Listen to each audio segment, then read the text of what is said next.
Natamad ka ba magsulat? Pakasipagin ka na magsulat dito sa Deli Gel Pen. 0.35mm. Very stylish looking. Tignan niyo naman.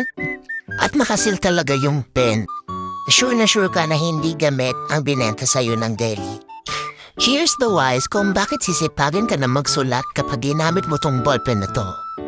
Tignan niyo, ang ganda-ganda sa kamay. Una, napakatipid. Low viscosity ink. Dahil 0.35mm lang siya, hindi aksayat. Next naman ay smooth writing.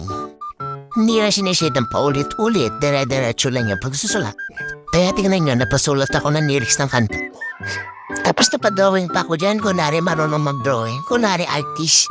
Padrawing ako ng moon at star. Baka sipakin ka na rin mag-drawing pag itong gamit mong ballpen. Sunod naman, kapag hinighlighter nyo yan, ay hindi yan magkakalat. Sure na sure ako dyan. Tignan nyo. Closer. Hindi nakakalat yung black ink. Tapos, nakasisiguro kayo hindi ba makatang sulat yan sa next page. Diyan lang yan sa likod mag-stay. Tingnan nyo, mali sa malinis ang next page natin. Hindi ka pa masisipagin magsulat niyan? At ito yung pinaka-nagustuhan ko sa lahat, ang kanyang ergonomic design.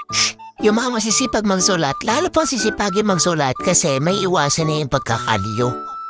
Ngayon, hindi ka pa ba sisipagin magsulat niyan? I-check mo na yan sa Hello Basket ko. Murang-mura lang. Very affordable ang prices, stylish quality.